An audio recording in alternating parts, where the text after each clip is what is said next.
Hi everyone, welcome back to our channel. ముందుగా అందరికీ happy republic day, గణతంత్ర దినోత్సవ శుభాకాంక్షలండి. ఈరోజు మన వీడియోలో రిపబ్లిక్ డే స్పెషల్గా ట్రై కలర్ పూరి చేయబోతున్నాం. ముందుగా మనం 1 కప్పు గోధుమ పిండిని అలాగే 1/2 కప్ మైదా పిండిని తీసుకోవాలి. ఇందులో కొద్దిగా సాల్ట్ వేసుకొని బాగా మిక్స్ చేసుకోవాలి. తర్వాత 3 బౌల్స్ తీసుకొని ఈ మిక్స్ చేసిన పిండిని సమానంగా ఒక్కొక్క బౌల్లో ఇలా తీసుకుందాం. ఇప్పుడు ఒక బౌల్లో కొద్దిగా రెడ్ ఫుడ్ కలర్ని, ఇంకో బౌల్లో గ్రీన్ ఫుడ్ కలర్ని వేసుకుందాం. తర్వాత ఇంకో బౌల్లో ఇలా ప్లెయిన్గానే పిండిని ఉండనివ్వాలి. ఇప్పుడు వీటిని పూరీ పిండిలాగా ముద్దగా కలుపుకోవాలి. చూడండి, ఇలా orange, green, white, flag try colour లాగా వచ్చాయండి.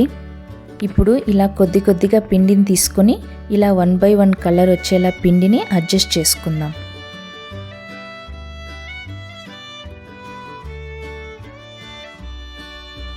చూడండి, ఇక్కడ చూపిస్తున్నట్టు ఫ్లాగ్ కలర్ లాగా ఇలా పెట్టుకొని ఒకసారి చేతితో ప్రెస్ చేసుకొని ఇలా పూరీలాగా చేసుకోవాలి.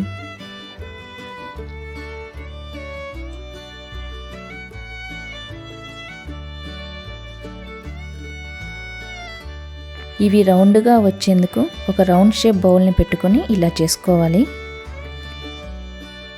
చూడండి, ఇలా పూరీ రౌండ్గా ట్రై కలర్లోకి వస్తుంది.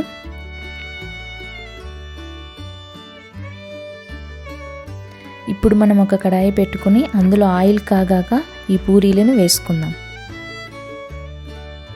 అంతేనండి, చాలా ఈజీగా పిల్లలు ఇష్టపడేలా ఈ ట్రై కలర్ పూరీలను చేసుకోవచ్చు. రోజు నార్మల్గా కాకుండా ఇలా స్పెషల్గా చేసిస్తే పిల్లలు ఎంతో హ్యాపీగా తింటారు కదా. ఓకేనండి, చూసారు కదా, ఈ వీడియో మీకు నచ్చినట్లయితే ప్లీజ్ సబ్స్క్రైబ్ చేసుకోండి. మళ్ళీ ఇంకో వీడియోలో కలుద్దాం. Thank you.